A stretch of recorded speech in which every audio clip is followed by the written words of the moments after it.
Muito que vocês estivessem atentos a uma série de informações. Eu vou tomar esse momento como um espaço para fazermos uma interligação entre uma mensagem bíblica e, ao mesmo tempo, a uma palestra. Eu gostaria que você pudesse abrir a tua Bíblia na primeira carta de Pedro, no capítulo 1, do versículo 13 até o versículo de número 21. Abra sua Bíblia na primeira carta de Pedro, capítulo 1, do versículo 13 até o versículo 21. Primeira carta de Pedro, capítulo 1, do versículo 13 até o versículo 21.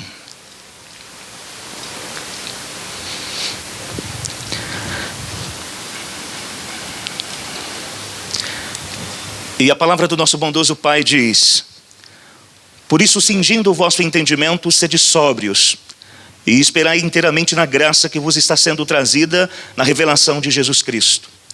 Como filhos da obediência, não vos amoldeis às paixões que tinhais anteriormente na vossa ignorância.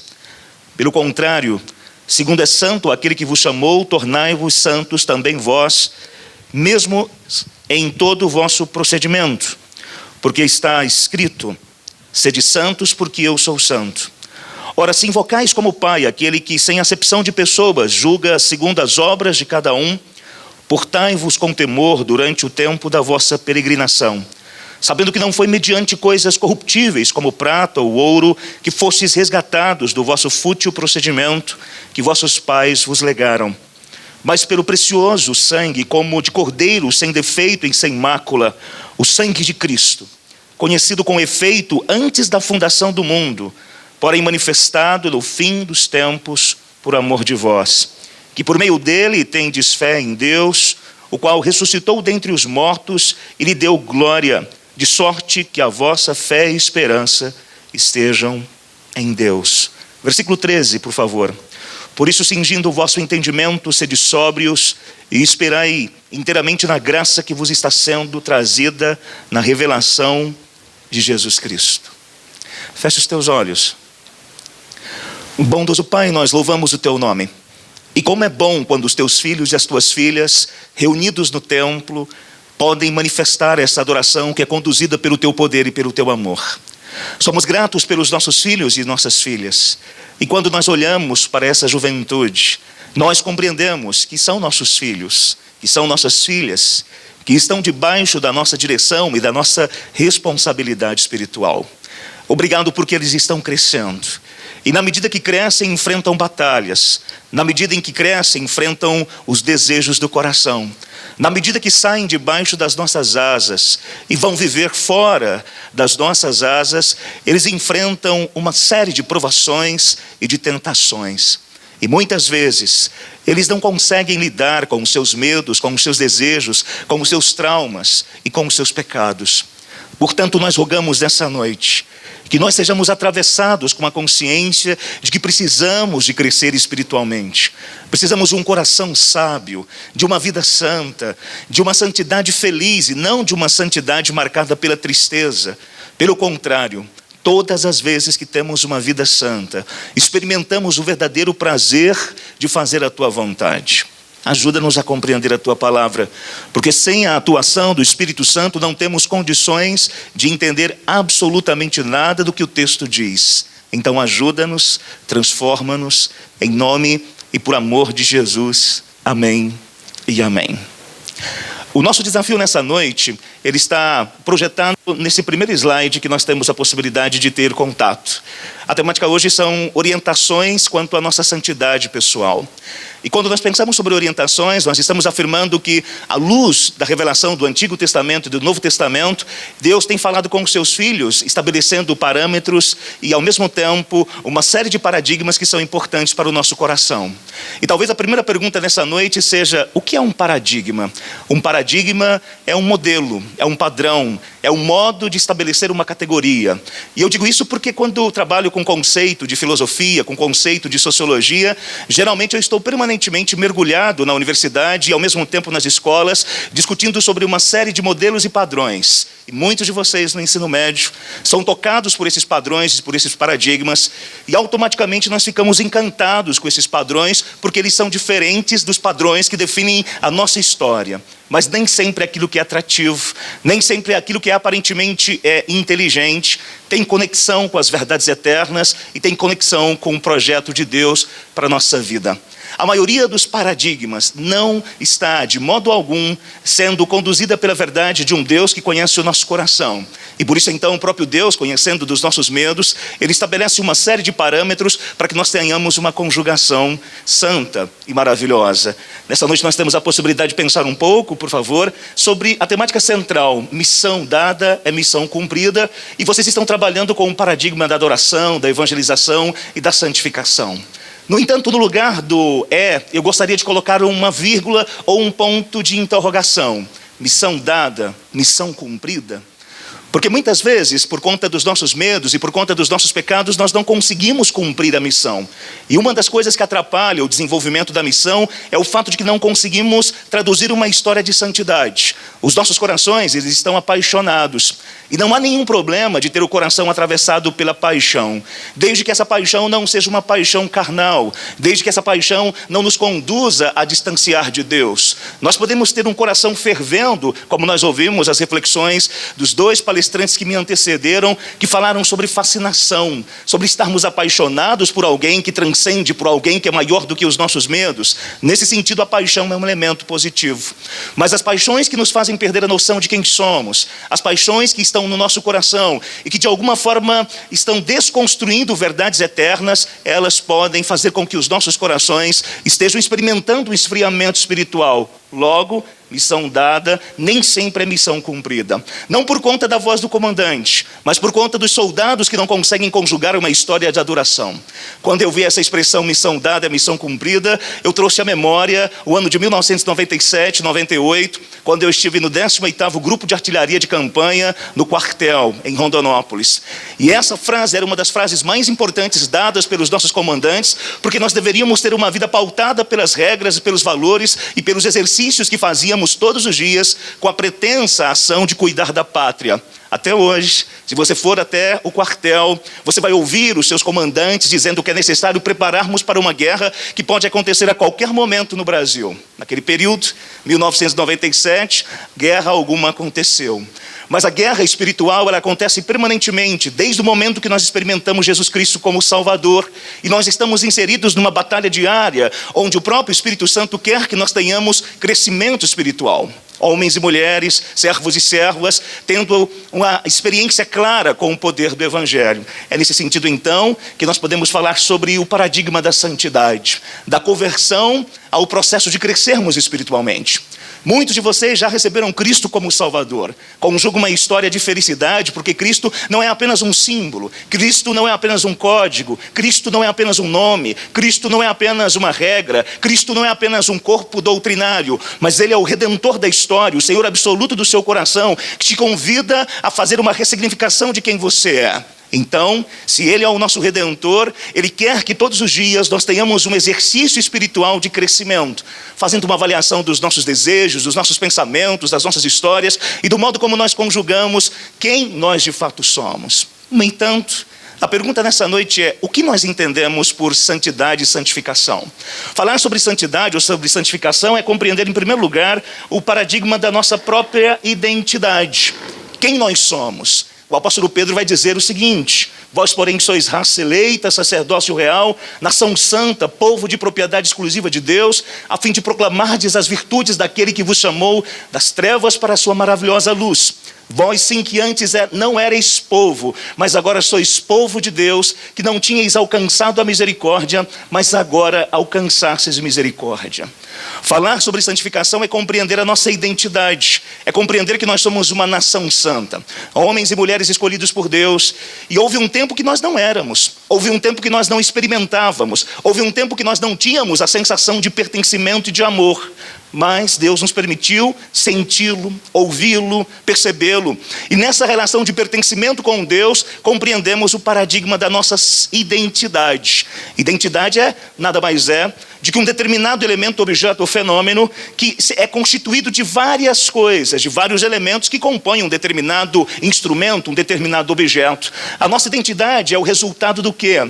Fazendo uma análise extremamente sociológica, ela é resultado de uma composição genética e das experiências culturais que nós temos. Nós somos filhos dos nossos pais, filhos da nossa cultura, filhos do nosso tempo. No entanto, no momento em que Cristo mudou a nossa vida e o nosso coração, essa velha identidade, ela agora não tem mais protagonismo sobre a nossa vida. Nós somos novos, novas criaturas, filhos e filhas, amados por Deus, governados pelo poder desse Deus que nos ama. E uma das coisas mais sensacionais que nós temos é a sensação de ser amado, de ser querido, de ser honrado, de ser beijado, de ser abraçado por alguém. No último, ou no dos últimos acampamentos que eu tive contato com vocês, acho que há quase 3 ou 4 anos atrás, eu falava um pouco sobre o fato de não sermos amados e de não termos a experiência de um abraço, a experiência de ser querido por alguém. E dizia isso por conta da minha experiência pessoal, quando compartilhava para vocês naquele encontro, que eu não tive a possibilidade de ter uma sensação do afago de um pai, mas tive o afago de uma mãe, de tios e de tias. Mas a sensação de ausência de alguém cria no nosso coração uma espécie de desespero, de não ser amado por alguém por quem você gostaria de ser, de ter a experiência de um beijo, de ter a experiência de um afeto de um pai. Mas quando nós olhamos para Deus, talvez das nossas relações interpessoais humanas, a ausência de um pai, a ausência de uma mãe, são supridas pela presença de um amor eterno que invade o nosso coração e a nossa alma e que nos convida a compreender que há uma sensação de encontro nele, no Deus que nos fez conforme a sua imagem, que nos redimiu conforme a sua imagem. Então falar sobre santidade é compreender a nossa identidade. Por sermos filhos e filhas de Deus, precisamos conjugar uma nova história e uma nova vida. No entanto, quando nós pensamos nisso, nós somos convidados a pensar sobre uma outra dimensão. Nós recebemos uma nova vida, mas parece que ainda há no nosso coração, como o nosso evangelista Mateus disse, ainda há dentro de nós batalhas internas contra os nossos desejos e contra os nossos pecados, porque nós já somos salvos, mas ainda não experimentamos a consumação, não somos glorificados, seremos glorificados, e portanto ainda habita em nós uma sensação que nós chamamos de pecado, desejo que não cumpre a vontade de Deus. E olha só o que esses dois autores no passado disseram, John Calvino e o John Murray.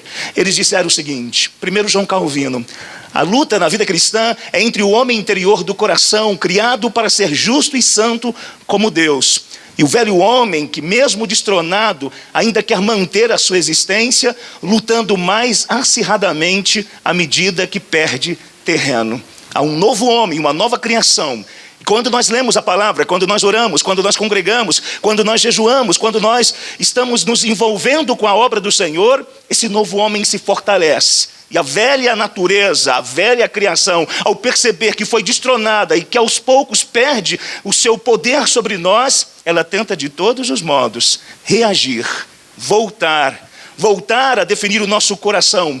Há um velho homem, um velho rei que tenta reinar sobre os nossos corações todos os dias. E há um novo rei que reina em nossos corações, que é essa nova natureza, que é guiado por aquele que tem o domínio sobre todas as coisas. E nesse sentido, então, o outro autor diz o seguinte: o contraste entre o velho e o novo homem tem sido frequentemente interpretado como o contraste entre aquilo que é novo no crente e aquilo que é velho nele. Dessa forma, a antítese que existe no verdadeiro cristão entre santidade e pecado é a antítese entre o novo e o velho homem dentro dele. Então, é muito difícil a nossa jornada, porque em nós habita o velho e o novo. E naturalmente o velho quer voltar, ele quer redefinir quem nós somos. É por isso que nós lutamos frequentemente. Batalhas existenciais, batalhas psicológicas, batalhas espirituais, elas estão de certa forma manipuladas por quem tem força maior. Quanto mais eu alimento um novo homem com oração, com leitura da palavra, congregando, orando, vivendo para a glória de Deus, mais esse novo homem ganha protagonismo. Quanto mais eu alimento o velho homem, mais ele ganha força, e mais aquelas práticas do passado, elas vão, de certa forma, voltando a ter domínio sobre os nossos corações.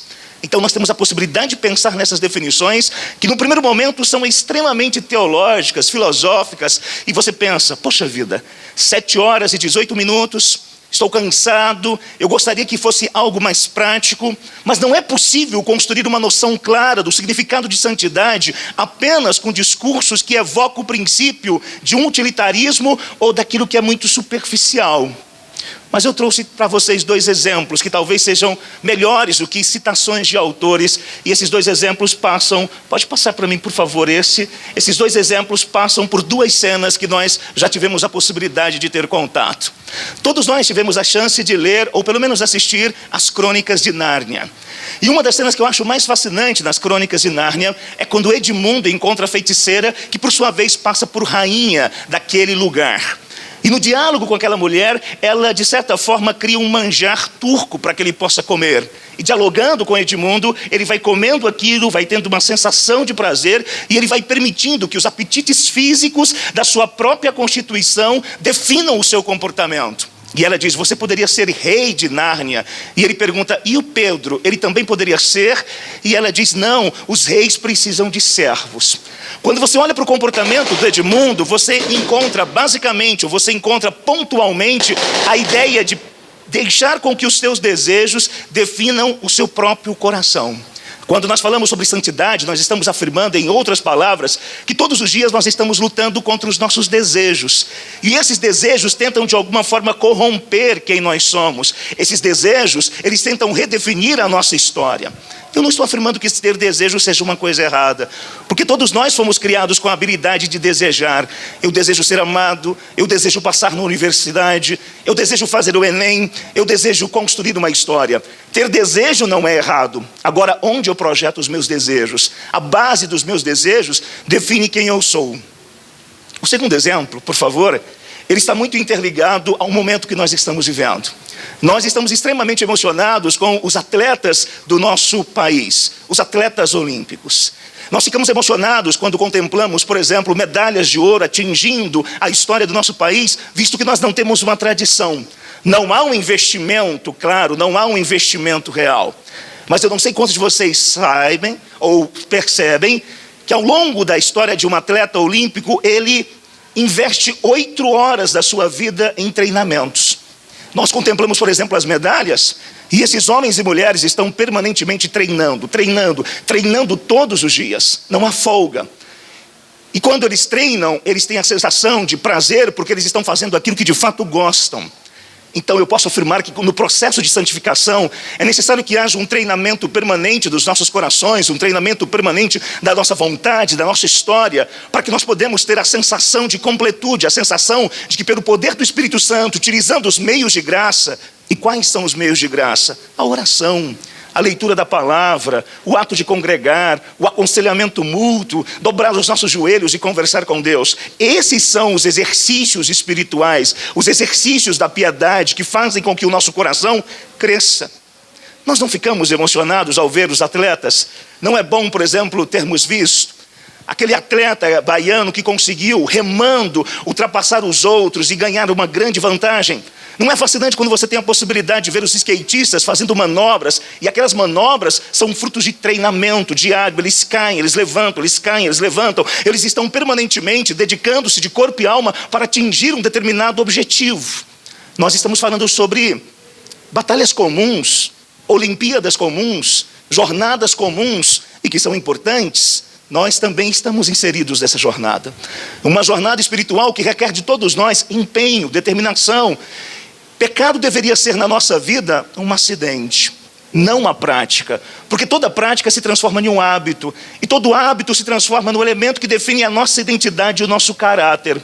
Nós não estamos afirmando que não iremos cair, que não iremos pecar, que não iremos falhar. Mas nós estamos afirmando que o pecado e que a queda em nossos corações deveriam ser o resultado de acidentes que acontecem na nossa jornada, de acidentes que atravessam o nosso coração.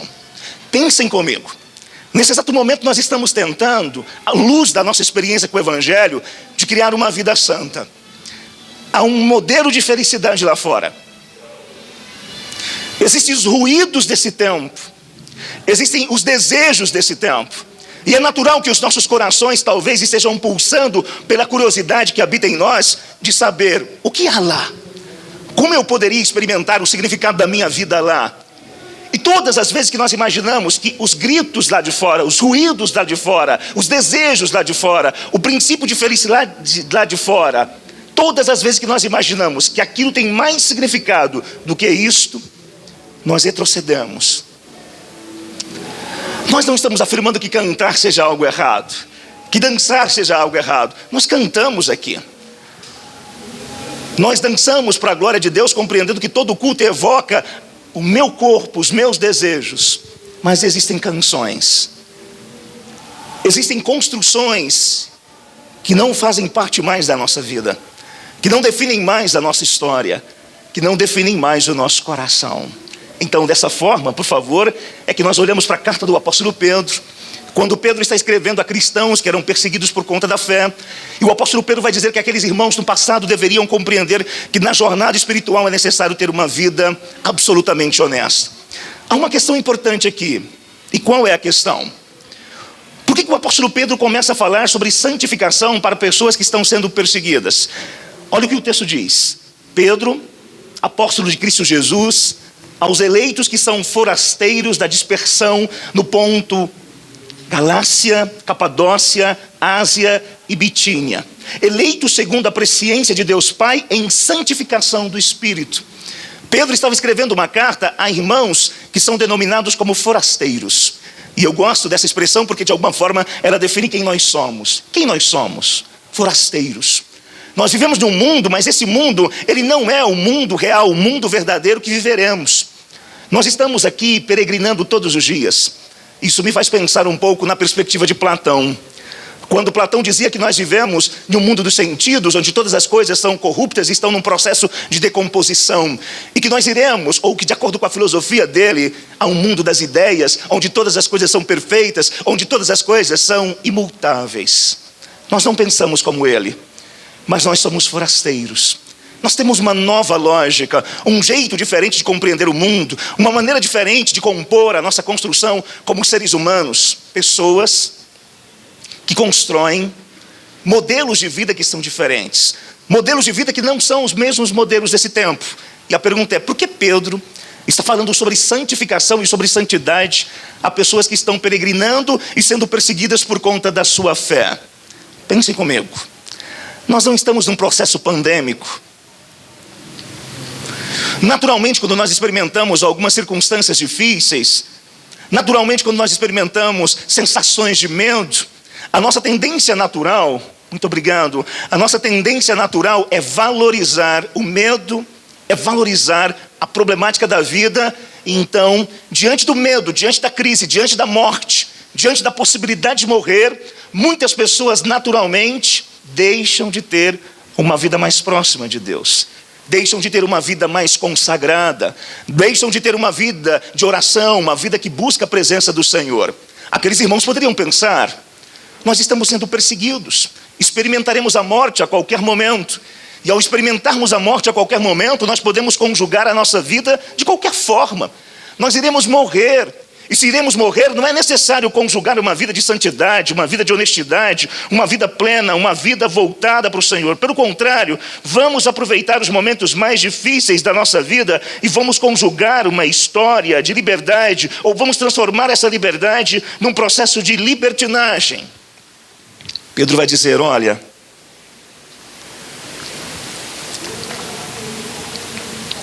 por mais que nós estejamos experimentando uma jornada, e por mais que nós sejamos peregrinos, por mais que muitas vezes nós temos o desejo de desistir, é necessário compreender que fidelidade, santidade, integridade, pureza são elementos centrais que definem aquilo que cantamos, que define o modo como devemos viver. Nós somos luzeiros de um mundo em trevas, que necessita de homens e de mulheres, de uma juventude marcada pelo desejo de amar a Deus sobre todas as coisas. Todos os dias eu tenho contato com muitos alunos do ensino médio, do ensino fundamental, todos os dias eu tenho contato com universitários, uma geração inteligente, uma geração que conjuga o desejo de mudar a história. Mas sabe quem pode mudar a história? Nós. Vocês podem mudar a história. E não apenas pelo poder da intelectualidade, não apenas pelo poder da formação, não apenas pelo poder da leitura de livros, mas pelo poder de Jesus Cristo. Pelo poder de uma vida santa, de uma vida pura, de uma vida honesta, de uma vida íntegra. Não há argumento intelectual que consiga destruir um coração santo. Não há argumento intelectual que consiga destruir uma fé genuína plantada no coração daqueles que nasceram de novo. Eu vejo também muitos que estão na igreja, que quando chegam na universidade, perdem o foco. Perdem aquele desejo, aquela paixão de amar a Deus sobre todas as coisas. Então, o apóstolo Pedro, ele tem uma mensagem para aqueles irmãos, e a partir dessas mensagens, nós temos algumas verdades. Por favor, algumas orientações. E quais são elas? Primeira orientação: a verdadeira santidade é marcada pelo paradigma da salvação. Se você lançar os seus olhos no versículo 13, você encontra uma conjunção conclusiva. Por isso, cingindo o vosso entendimento, sede sóbrios. E a primeira pergunta que nós fazemos nesse texto é: por que o apóstolo Pedro está utilizando essa conjunção? Por isso. Porque ele está concluindo o argumento, e a pergunta central é: qual é o argumento do apóstolo Pedro que antecede o versículo 13 e que tem a conjunção por isso como uma conclusão de um argumento construído? Então, se você lançar os seus olhos no versículo 10, você consegue compreender parte do argumento. Foi a respeito desta salvação que os profetas indagaram, inquiriram, os quais profetizaram acerca da graça a vós outras destinada. O apóstolo Pedro, desde o versículo 1, ele está falando sobre o fato de que Deus, ele tem um povo eleito, um povo escolhido, um povo salvo.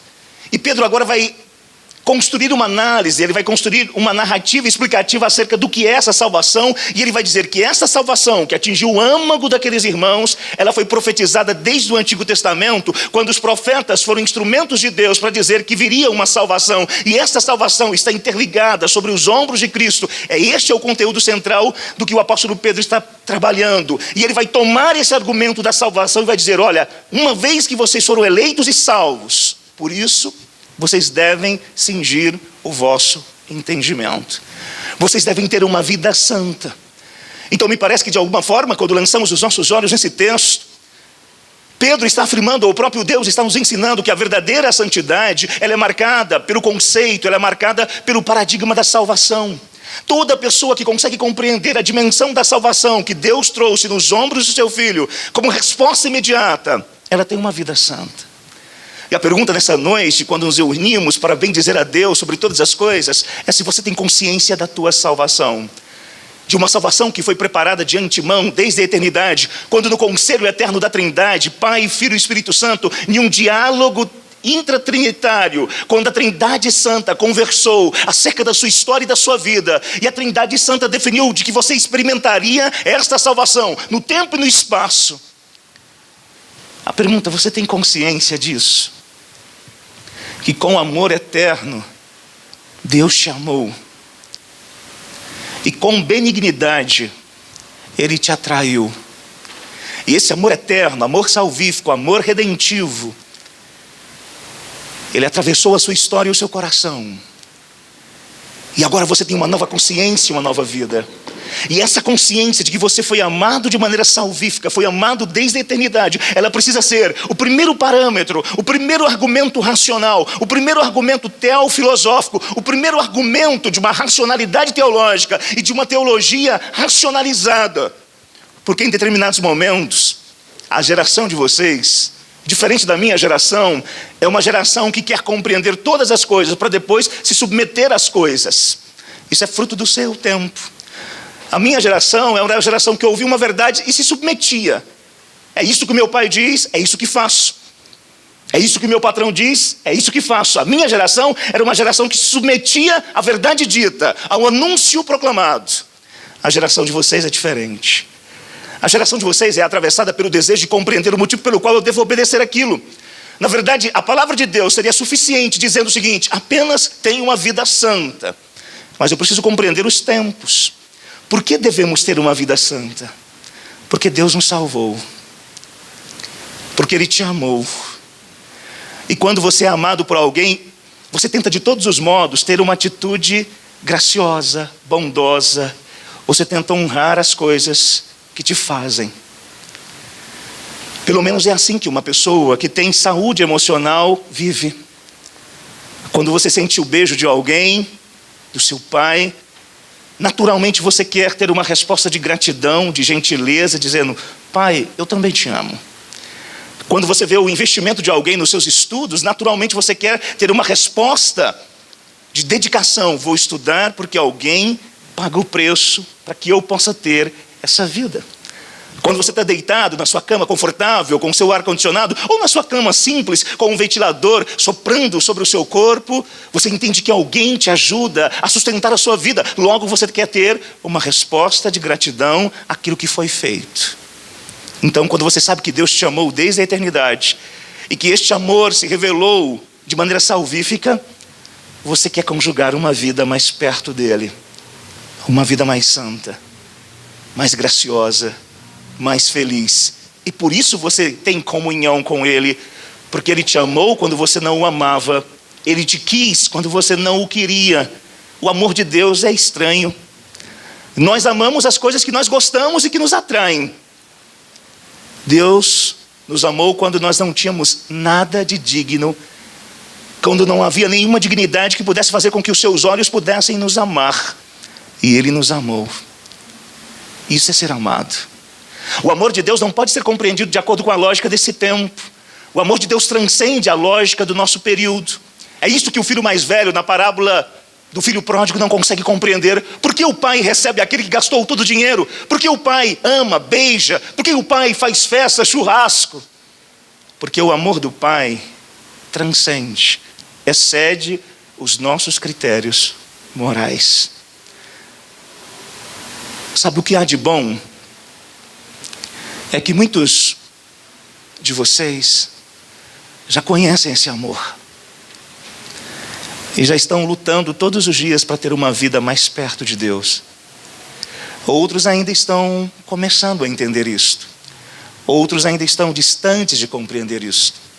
E o que Deus quer que você tenha hoje é uma consciência de que você é amado por Ele. Foi salvo por Ele. De que Jesus não é apenas um símbolo, ou uma letra, ou um letreiro numa camiseta. Ele é o teu Redentor. Ele é o teu Senhor. Ele conhece os teus medos, conhece os teus sonhos, conhece as tuas lutas particulares contra os seus pecados, porque Ele conhece as lutas particulares que eu travo todos os dias com os pecados que habitam em mim. E quando eu não consigo vencê-las, eu me envergonho, porque mais uma vez eu fiz o que não deveria ter feito. No entanto, mais uma vez, a misericórdia dele se renova sobre mim, para que eu possa agora crescer e não cometer as mesmas ações que cometi agora há pouco. Você tem essa sensação de envergonha? Será que a gente ainda se envergonha dessas coisas? Ou as coisas se transformaram tão naturais que a prática do erro foi naturalizada em nossos corações? Você foi salvo por Deus. Então viva como tal. Em segundo lugar, a verdadeira santidade é marcada pelo paradigma do entendimento. Porque o texto continua dizendo: por isso, cingindo o vosso entendimento, sede sóbrios e esperai inteiramente na graça que vos está sendo trazida na revelação de Jesus Cristo. Há uma expressão muito importante aqui que é cingir o entendimento. E a pergunta é: o que significa cingir o entendimento? Então nós precisamos ir até a cultura daquele povo, que geralmente usavam túnicas, e as túnicas atrapalhavam aquelas pessoas a correrem. E eles precisavam de alguma forma cingir a túnica, amarrar a túnica. E daí nasce essa expressão, cingir o entendimento, preparar o entendimento, fazer com que o nosso entendimento ele esteja firme, um entendimento absolutamente claro. E aí ele evoca o princípio da sobriedade, porque entendimento ou pensamento que são cingidos Eles são guiados pela sobriedade, pela vida firme, equilibrada, que consegue fazer uma leitura racional do que está acontecendo. Pedro está dizendo àqueles irmãos do passado que, além da consciência da salvação, é necessário que eles tenham uma consciência de uma sobriedade racional.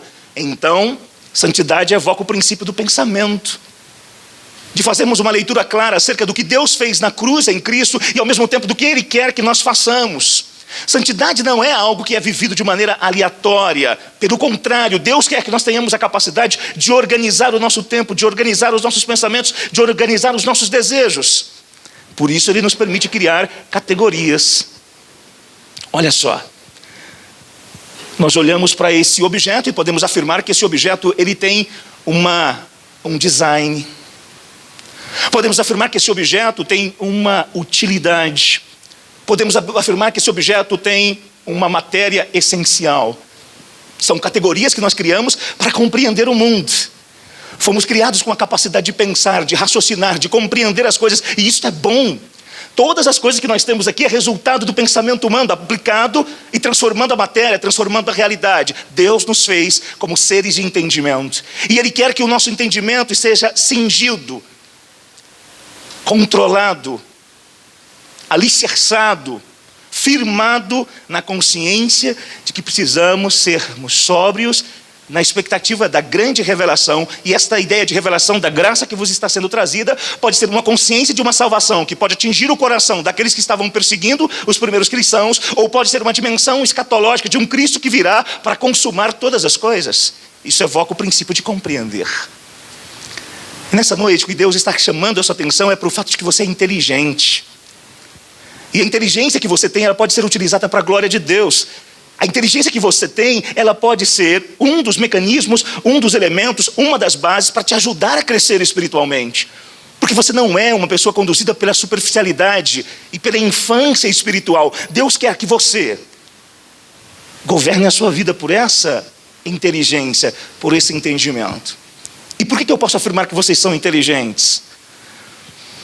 A minha vida como professor me demonstra claramente todos os dias como vocês conseguem ter exercício de análise do mundo, fazer leituras de livros de ficção. Eu encontro com alunos que conseguem pegar tijolos gigantescos, livros gigantescos de ficção. Eu encontro com alunos na universidade que se reúnem e fazem grupos de estudo para analisar capítulos, por exemplo, do Capital de Karl Marx. Eu encontro uma nova geração de alunos que são guiados pelo desejo de compreender o liberalismo político e econômico, o neoliberalismo político e econômico. Uma nova geração de jovens apaixonados pela filosofia política. E eu tenho muita esperança nessa geração. Então nunca perca a noção de que vocês são capazes, que vocês são inteligentes, que vocês conseguem compreender o que eu estou dizendo. Foi-se a desculpa de que vocês são jovens demais para compreender o argumento, porque isso não é verdade. Vocês são capazes de compreender qualquer argumento, e é por isso que vocês podem estudar de tal modo, de conseguir atingir os seus ideais no Enem, estudando todos os dias, cálculos e tantas outras coisas, porque vocês são capazes de compreender de maneira clara argumentos bíblicos que nascem do coração de Deus e que atravessam os nossos corações. Então, a verdadeira santidade ou a verdadeira santificação é marcada pelo paradigma do entendimento. Vocês entendem que Jesus morreu por vocês. Vocês entendem que Deus os amou antes da fundação do mundo. Vocês entendem que é necessário pautar uma vida pelo rigor da santidade. Eu espero que entendam. E por isso o Espírito Santo está aqui para clarificar na nossa mente os ruídos que eu trago no meu argumento. Eu trago ruídos no meu argumento, ou deficiências em convencê-los. Mas o convencimento real não se dá pelo paradigma do argumento de quem fala, mas no argumento do Espírito que fala aos nossos corações. E em último lugar, para a gente ir embora, a verdadeira santidade é marcada pelo paradigma da renúncia. Você tem uma conexão boa. Muito bem, fiquei feliz. Às vezes eu não tenho. Aí a pessoa fica assim, nossa, que legal. Gostei. Às vezes está...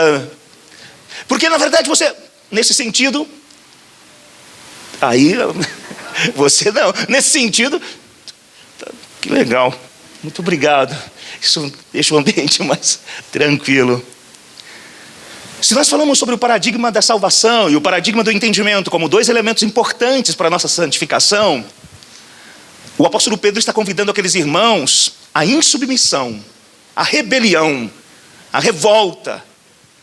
Mas naturalmente, quando nós ouvimos o argumento da insubmissão, da rebelião, da revolta, nós imaginamos que isso está interligado com os valores do reino. E o argumento do apóstolo Pedro não são os valores do reino. Quanto aos valores do reino, nós precisamos ser submissos, amá-los.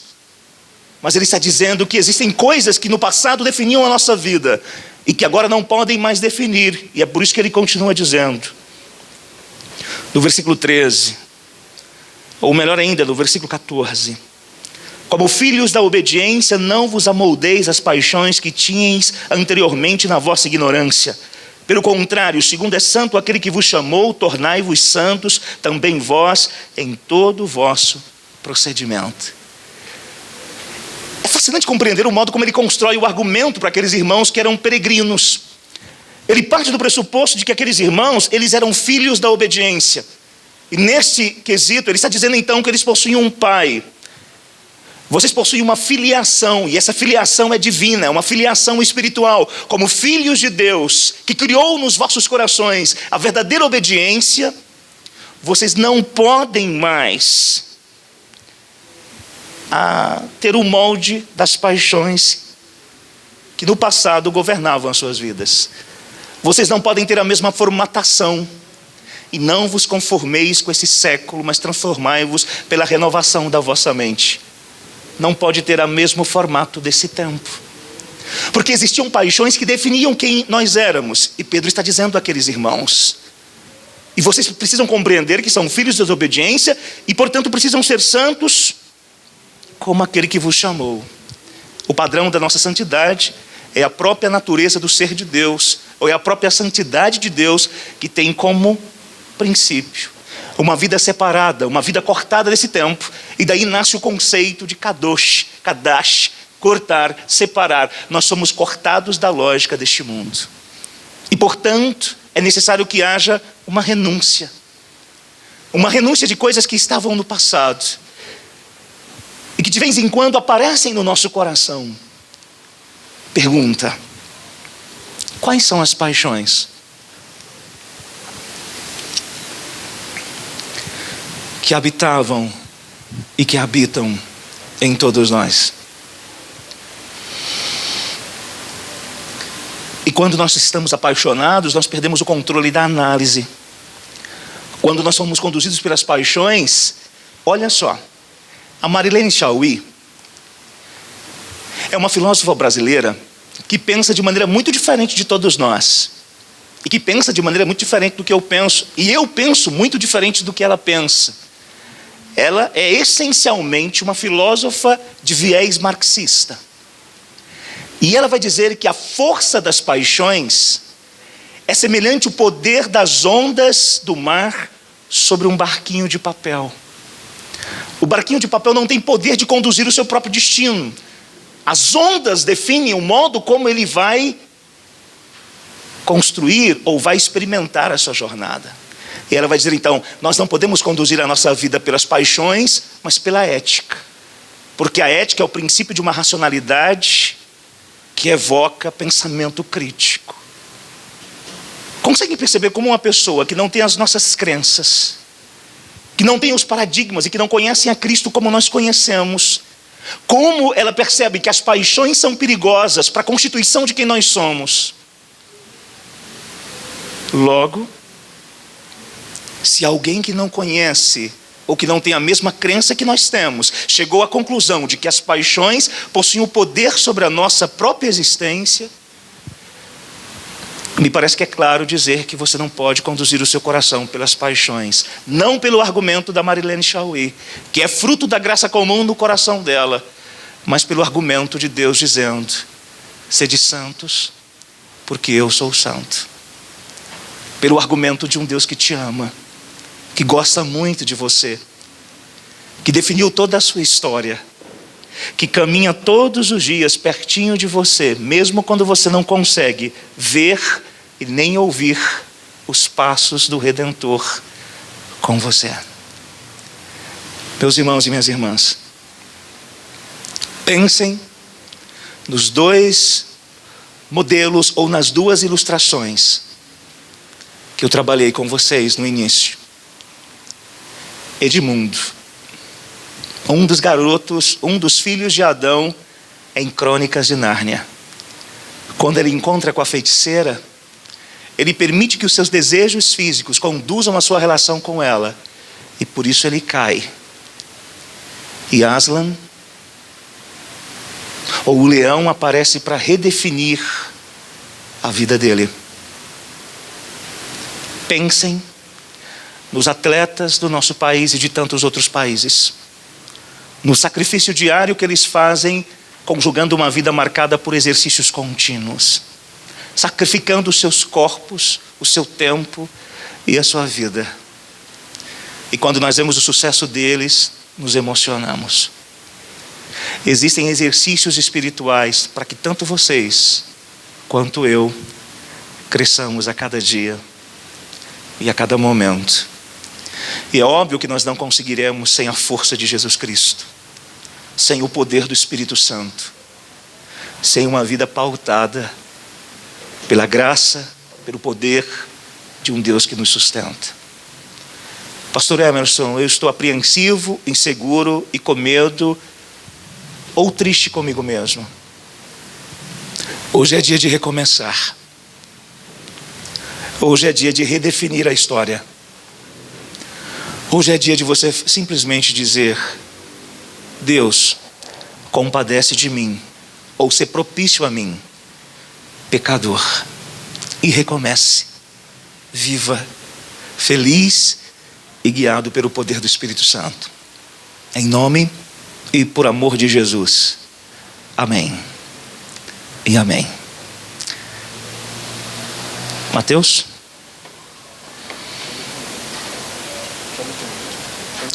Ministério de Louvor, conjunto.